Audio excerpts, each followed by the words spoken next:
Hey guys, thanks for tuning in to our strength skills in Mordheim Tactics. So we got this one, and then speed will be the last installment of the skills review.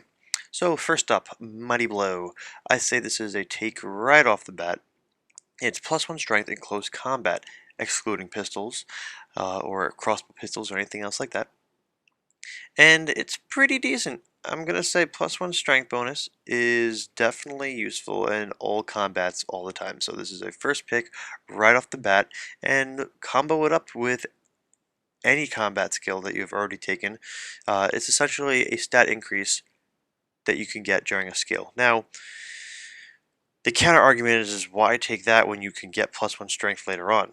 Well, if you want it now, you can have it now. Also, if your strength is already maxed out, this can bring you above your racial max.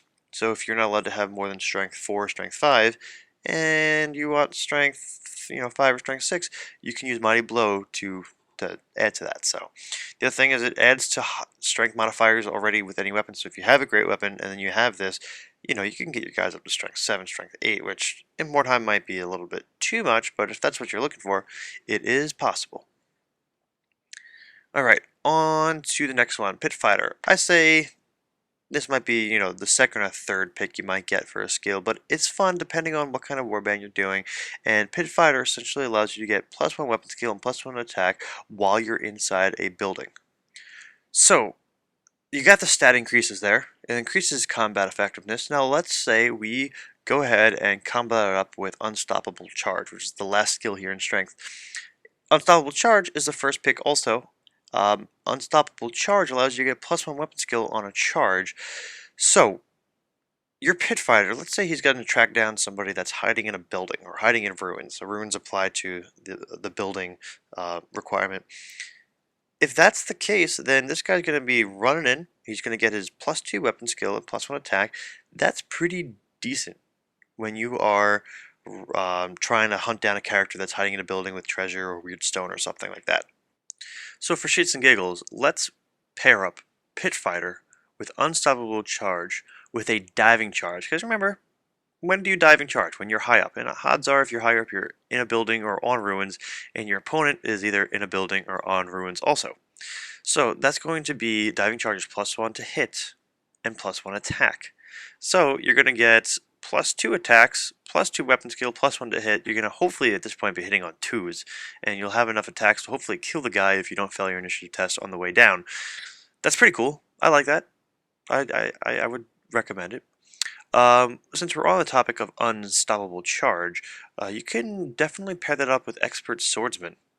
If you remember Expert Swordsman with swords, it allows you to reroll missed hits on the turn that you charge. So hopefully the +1 weapon skill and the rerolling missed hits allows you to score as many hits as possible. So Unstoppable Charge with Expert Swordsman with Pit Fighter, there's some good combinations here that can really allow you to increase your combat effectiveness in hitting and in wounding based on rerolls and extra weapon skill. So next up, Resilient. This is definitely an early pick. I do recommend this one. It really increases your survivability and is a good combo with Step Aside. Step Aside is the 5+ ward save in combat, which we already went through. But effectively, Resilient gives you +1 toughness in combat. So the wording is -1 strength from your opponent, but armor save still applies. So that means if they're strength 4, then they're at -1 armor save against you, but then they're really wounding you on strength 3. So it's just easier, in my mind, to just say +1 toughness in combat, because they'll still get the wound chart the same, and they will still get the armor save penetration the same also. But it's definitely worth that extra little toughness, especially early game. If you get this out when everyone's still only strength 3 and you're now at strength 4 or strength 5, definitely very useful.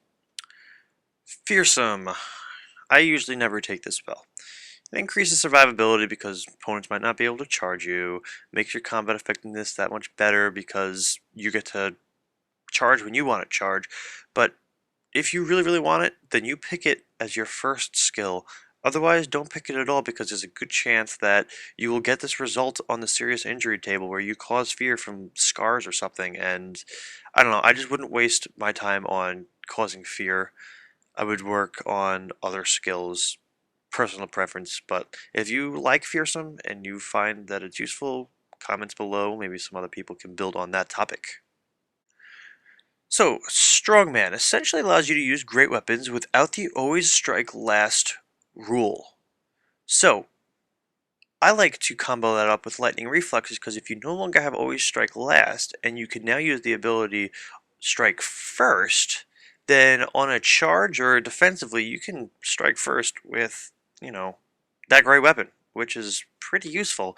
Um, I usually take this last because I usually don't use great weapons right off the bat because I'd rather have more attacks. Volume is better. I'd rather have 2 attacks than 1 attack with a great weapon, but it does increase his combat effectiveness, so if that's the style you're going with one of your heroes, go for it. But definitely kind of pair it up with lightning reflexes. I'm not sure if the wording is correct. It's the way I see it, a strongman would essentially um, take away always strike last, and then lightning reflexes gives you always strike first, and you have always strike first on the turn that you charge. So I think it's a good combo. I don't know if there's FAQs or erratas that might say otherwise, but hell, try it out. Let me know what you think. So that's a review on the strength skills, and I hope you guys learned something or got some more insight, and I will see you guys in the last installment when we go over speed skills.